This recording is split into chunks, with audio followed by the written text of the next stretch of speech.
So hello everyone. आज NCERT की 12th class की जो फाइन आर्ट्स की बुक है which is very important for art and culture, जो सिलेबस है यूपीएससी का, उसको लेकर काफ़ी इंपॉर्टेंट है। उसकी सीरीज को आज हम उसकी शुरुआत करेंगे। तो चैप्टर का नाम है द मैन्युस्क्रिप्ट पेंटिंग ट्रेडिशन। ठीक है, और ये चैप्टर नंबर 1 है, मैन्युस्क्रिप्ट पेंटिंग ट्रेडिशन। इसका मतलब होता क्या है? मैन्युस्क्रिप्ट का मतलब होता है हैंड रिटन जो किताबें होती हैं, और उसके साथ अगर आप इमेजेस जोड़ दो तो बनती है मैन्युस्क्रिप्ट पेंटिंग ट्रेडिशन।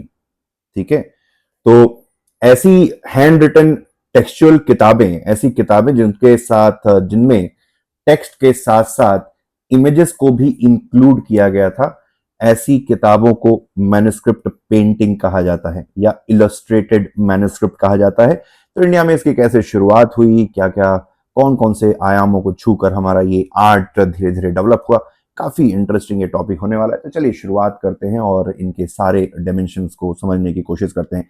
तो मेरा नाम है शुभम और मैं आप सभी का स्वागत करता हूं आईएएस सोशल चैनल पे। And this is going to be most simplified explanation series for fine arts. Let's get started. तो सबसे पहले अगर हम इंडिया की पेंटिंग हिस्ट्री के बारे में देखें तो काफी long history painting tradition Hindustan में रहा है। अगर आप देखें तो केव पेंटिंग्स की शुरुआत होती है लगभग पैलेलिथिक, अपर पैलेलिथिक पीरियड से। ठीक है, लगभग 40-50 हजार साल पहले जो जो इंडियंस थे, उन्होंने गुफाओं की दीवारों पे, जो नेचुरल केव्स थी उनकी दीवारों पे अपनी फीलिंग्स को एक्सप्रेस किया था। तो ये जो पेंटिंग होती है जिनको दीवारों पे बनाया जाता है, इनको मुराल पेंटिंग कहते हैं। मुराल, ठीक है। तो मुराल पेंटिंग का जो ट्रेडिशन है वो काफी पुराना है हिंदुस्तान की धरती पर। अब इसी में आती है मिनिएचर पेंटिंग। तो मिनिएचर पेंटिंग उन पेंटिंग्स को कहा जाता है जो कि किसी पेरिशेबल सरफेस पे बनाई जाती है। पेरिशेबल सरफेस जैसे कि कोई पेपर हो गया या कोई कपड़ा हो गया, या मे बी किसी पेड़ की पत्तों पर पेंटिंग जो बनती है, या पेड़ की जो बार्क होती है, जो छाल होती है, उसके ऊपर जो पेंटिंग होती है, उनको मिनिएचर पेंटिंग कहा जाता है। तो ये बात हमें समझ में आ गई कि जो पेंटिंग दीवारों पे बनाई जाती है उनको मुराल पेंटिंग कहते हैं, और जो पेंटिंग पेरिशेबल सरफेस यानी कि paper, cloth, leaves, bark of a tree, इन सारी सरफेस पे जो पेंटिंग बनाई जाती है उसको मिनिएचर पेंटिंग कहते हैं। ठीक है, तो कई बार लोगों को लगता है कि साइज अगर बड़ा है तो उसको मुराल कहते हैं, और मिनिएचर यानी साइज, छोटे साइज की पेंटिंग है तो उसको मिनिएचर कहते हैं। ऐसा नहीं है, ये एक मिसनॉमर है, मिसकंसेप्शन है। ये जो क्लासिफिकेशन है मुराल पेंटिंग और मिनिएचर पेंटिंग का, ये साइज से क्लासिफाई नहीं करते हैं, बल्कि किस मीडियम पर उस पेंटिंग को बनाया गया है वो डिसाइड करती है कि उसको हम मुराल बोलेंगे या मिनिएचर बोलेंगे। ठीक है, तो बात आती है कि मिनिएचर पेंटिंग की अगर हम हिस्ट्री देखें तो बहुत ही लेट में इसकी लगभग शुरुआत होती है। ठीक है, बहुत ही लेट में इसकी शुरुआत होती है। जैसे कि 8th और 12th सेंचुरी में जो पाला रूलर्स थे, जो कि बंगाल रीजन में जो डायनेस्टी थी पालास की, उन्होंने मिनिएचर पेंटिंग को सबसे पहले इंट्रोड्यूस किया। ठीक है, मिनिएचर पेंटिंग को इंट्रोड्यूस करने का जो मतलब, अगर देखें कभी सवाल अगर आता है कि who were the pioneers of miniature painting tradition in India, तो उसका जवाब होगा पालास। ठीक है, अब थोड़ा सा देख लेते हैं टेक्निक्स। तो 6 लिम्स ऑफ इंडियन पेंटिंग। ठीक है, इंडियन पेंटिंग के 6 अंग माने जाते हैं, यानी कि बेसिकली 6 रूल्स हैं। ठीक है, 6 रूल्स जिसको फॉलो करना चाहिए जब भी आप कोई पेंटिंग बनाते हैं। ठीक है, जिसमें आता है आपका रूप भेद, प्रमाण, भाव, लावण्य, सदृश्यम और वर्णिका भंग। तो ये 6 रूल्स हैं। ये 6 रूल्स क्या होते हैं आगे हम इस लेक्चर सीरीज में समझने की कोशिश करेंगे। तो ये जो शादांग है, यानी कि 6 लिम्स ऑफ इंडियन पेंटिंग, इसको सबसे पहले जो वात्स्यायन ने कामसूत्र लिखी थी। ठीक है, कामसूत्र का नाम आपने सुना ही होगा। तो वात्स्यायन ने जो कामसूत्र लिखी थी, सबसे पहले शादांग शब्द का जो वर्णन है, जो जिक्र है, वो इस कामसूत्र की किताब में आता है, जो कि लगभग 3rd सेंचुरी एडी में वात्स्यायन करके एक ऋषि थे, उन्होंने इस किताब को लिखा था। फिर एक और विष्णु धर्मोत्तर पुराण है, एक पुराण है जिसका नाम है विष्णु धर्मोत्तर पुराण। उसमें चित्रसूत्र के बारे में बात की गई है। ठीक है, तो चित्र सूत्र यानी कि पेंटिंग बनाने से पहले, पेंटिंग बनाने के लिए आपको कौन से नियमों का पालन करना है, इसका उल्लेख जो है विष्णु धर्मोत्तर पुराण में किया गया है। तो ये ध्यान रखेंगे, शादांग और चित्र सूत्र। अब देखा जाए तो स्टार्टिंग में जो किताबें हैं जनरली ये एक ओरल ट्रेडिशन हुआ करती थी, चाहे विष्णु धर्मोत्तर पुराण हो, चाहे कामसूत्र हो, या जितने भी वेद हैं, ठीक है, क्योंकि उस समय लिखने के लिए, लिखने की जो टेक्निक है, टेक्निक तो थी लेकिन पेपर का आविष्कार नहीं हुआ था, बार्क ऑफ अ ट्री का आविष्कार नहीं हुआ था, तो इस वजह से ये लगभग जितने भी हम किताबों के बारे में बात कर रहे हैं वो ओरल ट्रेडिशन हुआ करती थी, यानी कि गुरु से शिष्य की तरफ ही ट्रांसफर होती थी, फिर शिष्य से उसके शिष्य की तरफ ट्रांसफर हुआ करती थी। ठीक है, और धीरे धीरे अगर आप देखें तो 5th-6th सेंचुरी आते आते इनका जो है, इनको रिकॉर्ड किया जाने लगा। हिंदुस्तान में अगर आप पेपर की बात करें तो पेपर का जो इंट्रोडक्शन है हिंदुस्तान में लगभग 6वीं-7वीं शताब्दी के समय पर हुआ, जब बौद्ध भिक्षुज ने चाइना से, चीन में सबसे पहले पेपर का आविष्कार हुआ, चीन से पेपर की जो टेक्निक है हिंदुस्तान में इंट्रोड्यूस की गई। अब शादांग देखते हैं, शादांग होता क्या है। तो पहला आता है रूप भेद, यानी कि अगर आप पेंटिंग बना रहे हैं तो पेंटिंग में अगर मान लीजिए कि कोई दो ऑब्जेक्ट बनाते हैं तो कैसे उन दो ऑब्जेक्ट्स को देखकर आप ये डिफरेंशिएट कर सके कि भाई वो किसके बारे में बात की जा रही है। जैसे मान लो कि अगर आप दो पेंटिंग बनाते हैं, एक मरे हुए आदमी की और एक सोते हुए आदमी की, तो दोनों ही तो लेटे हुए हैं, तो कैसे डिफरेंशिएट करेंगे कौन सा जो है मरा हुआ आदमी है, कौन सो रहा है। या अगर आप किसी अमीर किसान की पेंटिंग बना रहे हो, गरीब किसान की पेंटिंग बना रहे हो, तो किस तरीके से बनाएंगे कि ये जो डिफरेंस है वो कन्वे हो सके। अगर आप किसी रानी की और उसकी दासी की पेंटिंग बना रहे, दोनों तो औरतें हैं, तो कौन से नियमों का आप पालन करेंगे कि आप डिफरेंशिएट कर सकें कि कौन सा ऑब्जेक्ट है वो रानी का है और कौन सा ऑब्जेक्ट जो है वो दासी है। ठीक है, तो इसको बोलते हैं रूप भेद, यानी कि रूप में आप डिफरेंशिएट कर सकें, भेद, भेद यानी डिफरेंशिएशन। दूसरा आता है प्रमाणम। प्रमाणम का मतलब होता है प्रपोर्शन। ठीक है, प्रपोर्शन यानी कि जब आप कोई भी ऑब्जेक्ट बनाते हैं, जैसे पेड़ बनाएंगे और पेड़ के बगल में कोई आदमी खड़ा हुआ बनाएंगे, तो पेड़ का साइज कितना होना चाहिए, उसके कंपैरिजन में इंसान का साइज कैसा होना चाहिए, उसको बोलते हैं प्रमाणम। ठीक है, जैसे अगर आप यहाँ पे देखें तो ये जितने भी ये औरतों का फोटो बनाया गया है, उसके कंपैरिजन में जो राजा का फोटो बनाया गया है जो एक ऊंचे सिंहासन पे बैठा हुआ है, तो दोनों के बीच में हाइट का, साइज का क्या डिफरेंस आएगा, उसको बोलते हैं प्रमाणम। जैसे आप, कोई हाथी है और उसका महावत है और महावत हाथी के बगल में खड़ा है, तो हाथी उस महावत के कितने परसेंटेज, कितने गुना बड़ा होगा, ये जो रूल्स हम फॉलो करते हैं उसको प्रमाणम कहा जाता है। तीसरा है भाव, यानी फेशियल एक्सप्रेशन। सिंपल है कि भाई चेहरे पे कौन सा भाव होना चाहिए। ठीक है, भय का भाव होना चाहिए, या लज्जा का भाव होना चाहिए, या द्वेष का भाव होना चाहिए, या गुस्से का भाव होना चाहिए। ये जितने भी अलग अलग फेशियल एक्सप्रेशंस होते हैं उनको हम किस तरीके से पेंट करें ताकि उस फीलिंग को, उस इमोशन को, जो कैरेक्टर है उसके इमोशंस को हम कन्वे कर सकें, उसको कहते हैं भाव। अगला आता है लावण्य। तो लावण्य बेसिकली आप कोई पेंटिंग बनाते हुए जब उसको ब्यूटीफाई करते हैं, ठीक है, जो भी एस्पेक्ट्स उस पेंटिंग को सुंदरता प्रोवाइड करते हैं उसको बोलते हैं लावण्य।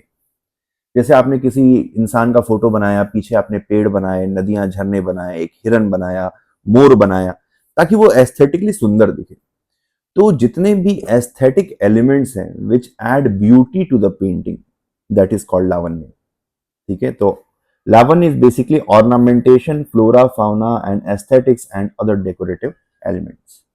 ठीक है, तो किसी भी पेंटिंग को सुंदरता प्रोवाइड करने वाले जितने भी एट्रीब्यूट्स होते हैं, जितने भी एलिमेंट्स होते हैं जो उसको एस्थेटिक ब्यूटी प्रोवाइड करते हैं, उसको लावण्य कहा जाता है।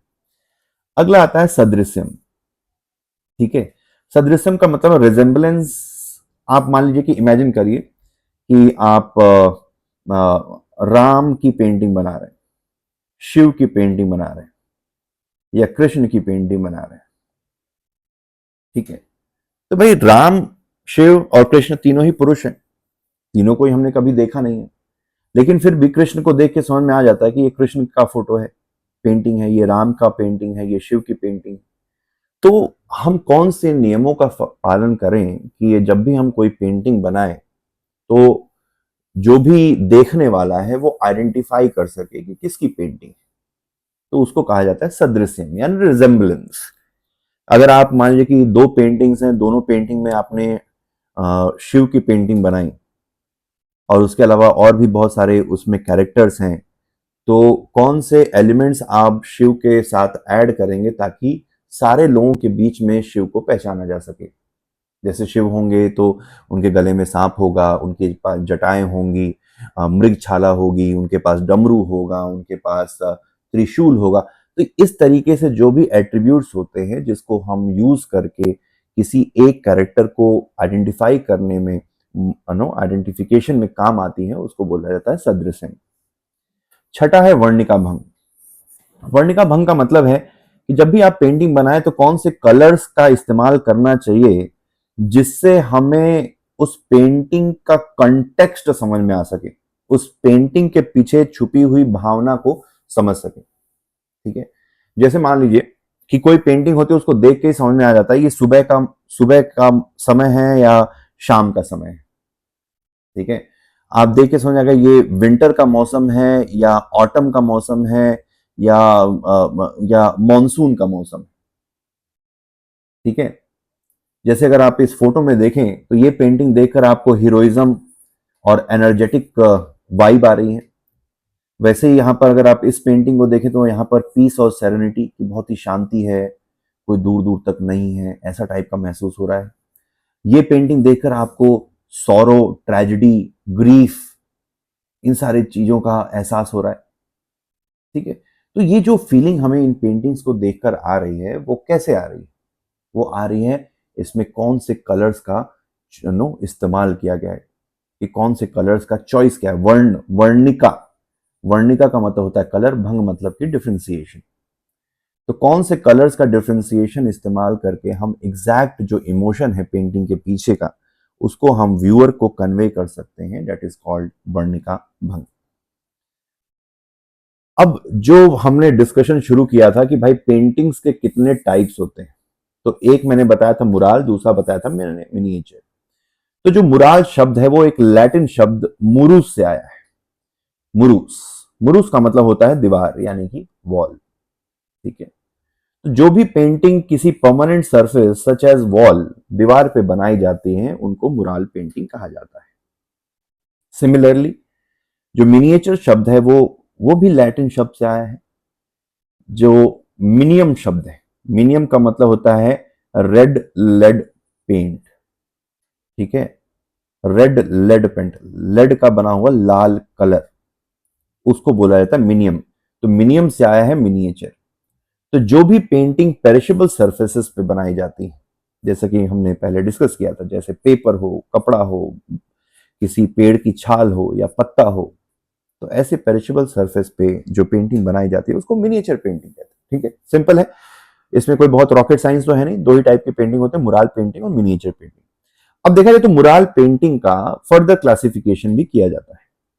जैसे कि वैसे तो बहुत सारे हैं, लेकिन एग्जाम पॉइंट ऑफ व्यू से ट्रू मुराल उसको बोलते हैं जो कि ड्राई प्लास्टर, यानी कि कोई दीवार है, ठीक है, जिसका प्लास्टर पहले से कब का सूख गया है, उसके ऊपर जो पेंटिंग बनाई जाएगी उसको ट्रू मुराल बोलेंगे। ठीक है, ट्रू मुराल। अब फ्रेस्कोज वो पेंटिंग्स कहलाती हैं जिनको वेट प्लास्टर के ऊपर बनाया जाता है। ठीक है, उनको फ्रेस्को पेंटिंग कहते हैं। वेट प्लास्टर का मतलब है कि जैसे मान लीजिए कि आप दीवार बना रहे हैं, दीवार पे ऊपर आपने प्लास्टर चढ़ाया और अभी प्लास्टर सूखा नहीं है, अभी भी गीला है, और ठीक उसी टाइम पर जब पेंटिंग आप बना देते हैं, ठीक है, तो उसको बोला जाता है फ्रेस्को। तो फ्रेस्को देखा जाए तो मुराल का ही एक वो है, एक कैटेगरी है। अब वेट प्लास्टर पे बनाने का पर्पस क्या है? इसका पर्पस ये है कि जब प्लास्टर सूखेगा, अगर मान लीजिए प्लास्टर वेट है और आपने उसके ऊपर पेंटिंग बना दी, तो जब वो प्लास्टर सूखेगा तो उसके साथ साथ वो कलर भी उसके साथ एब्जॉर्ब हो जाएगा। तो इससे क्या होगा, पेंटिंग को ज्यादा ड्यूरेबिलिटी मिलेगी, ज्यादा परमानेंस मिलेगी। ठीक है, तो फ्रेस्कोज जो पेंटिंग होती है वो ट्रू मुराल से ज्यादा ड्यूरेबल होती है। ठीक है, अब तीसरी कैटेगरी आती है टेम्पेरा स्टाइल। तो टेम्पेरा स्टाइल में बेसिकली क्या होता है कि जब आप अपने कलर को एग योक के साथ मिक्स करके पेस्ट बना लेते हैं और उस पेस्ट को जब आप दीवार पे अप्लाई करते हैं तो उसको टेम्पेरा स्टाइल कहा जाता है। ठीक है, टेम्पेरा स्टाइल कहा जाता है। ठीक है, तो हमने देख लिया कि दो टाइप की पेंटिंग होते हैं, मुराल और मिनिएचर। मुराल अगर आप देखें तो को mural can be classified into true mural, frescoes and tempera. ठीक है, वहीं पर मिनिएचर पेंटिंग जो कि perishable surface such as paper, cloth, bark या लीव्स पे जो पेंटिंग बनाई जाती हैं उनको मिनिएचर पेंटिंग कहा जाता है। अब आते हैं पाला पेंटिंग्स के ऊपर। तो जैसा कि हमने देखा था कि Palas are the pioneer of miniature art in India. ठीक है, पालाज ने ही हिंदुस्तान में सबसे पहले मिनिएचर पेंटिंग को इंट्रोड्यूस किया था। ठीक है, मिनिएचर पेंटिंग को इंट्रोड्यूस किया था। समय लगभग था 8th and 12th century AD. और जैसा मैंने बताया था ये वाला जो रीजन है, बंगाल बिहार वाला जो रीजन है, यहाँ पर पाला पेंटिंग की शुरुआत हुई। सबसे पहले नालंदा और विक्रमशिला करके जो दो एंशियंट यूनिवर्सिटीज थी वहां पर पाला पेंटिंग्स को डेवलप किया गया। ठीक है, अगर इन पेंटिंग्स की थीम्स की बात करें तो महायाना और वज्रायना बुद्धिज्म से रिलेटेड है। तो ध्यान रखेंगे जो पाला पेंटिंग है वो बुद्धिज्म से रिलेटेड है। ठीक है, बुद्धिस्ट थीम्स आपको पाला पेंटिंग में देखने को मिलेगी। ठीक है, अब बात आती है कि पाला पेंटिंग्स की शुरुआत हुई क्यों।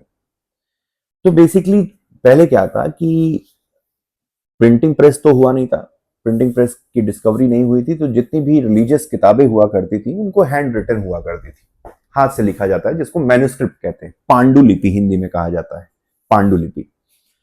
अब फिर ये धीरे धीरे रियलाइज हुआ कि क्यों ना हम इन पेंटिंग्स के साथ इन लिखी हुई किताबों में टेक्स्ट के साथ साथ इमेजेस को भी ऐड करें। जैसे कॉमिक्स होते हैं, कॉमिक्स में क्या होता है कि लिखा हुआ होता है, उसके साथ साथ फोटोज भी बने होते हैं। तो मान लीजिए कि अगर बुद्धिस्ट कोई किताब आप लिख रहे हैं तो अगर उस किताब के साथ साथ अगर आप इमेजेस को भी ऐड करें, जैसे मान लीजिए आपने लिखा कि बुद्ध जो है, बुद्ध ने अपना जो निर्वाणा है वो बोधि ट्री के नीचे प्राप्त किया था, आपने ये सब कुछ लिखा। अगर आप उसी के साथ एक बुद्ध की इमेज को ऐड कर दें कि बुद्ध बैठे हुए हैं, एक पीपल का बोधि ट्री है उसके नीचे और उनको निर्वाणा प्राप्त हो रहा है, तो इस टाइप से अगर आप इमेजेस को ऐड करते हैं उनको बोलते हैं इलस्ट्रेटेड मैन्युस्क्रिप्ट। ठीक है, इलस्ट्रेटेड मैन्युस्क्रिप्ट। तो बेसिकली जो पाला पेंटिंग्स हैं वो इलस्ट्रेटेड मैन्युस्क्रिप्ट को डेवलप करने के चक्कर में मिनिएचर आर्ट का डिस्कवरी हुई। इनकी पालास का कोई ऐसा बहुत मकसद नहीं था, कोई आर्ट फॉर्म डेवलप करना नहीं था। रिलीजियस किताबों को इमेजेस के साथ रिप्रोड्यूस करना was the main task, was the main purpose, और उसके चक्कर में मिनिएचर पेंटिंग को की जो है इंडिया में उसका इंट्रोडक्शन हुआ। तो अगर आप सारे सब्जेक्ट मैटर देखें तो बुद्धिज्म से रिलेटेड सारी थीम्स हैं, और स्पेशली जो बुद्धिज्म का जो वज्रायना सेक्ट है, वज्रायना सेक्ट क्या होता है अगर आपको नहीं पता है तो आइए सोशल के चैनल पर आप एंशियंट और मिडावल हिस्ट्री की दो अलग अलग सेपरेट प्लेलिस्ट है, जिसमें पूरी एंशियंट एनसीईआरटी एंशियंट हिस्ट्री जो एनसीईआरटी की है और मिडावल हिस्ट्री जो एनसीईआरटी की है वो पूरा चैप्टर बाय चैप्टर कवर किया गया, तो वो भी जरूर देखिए।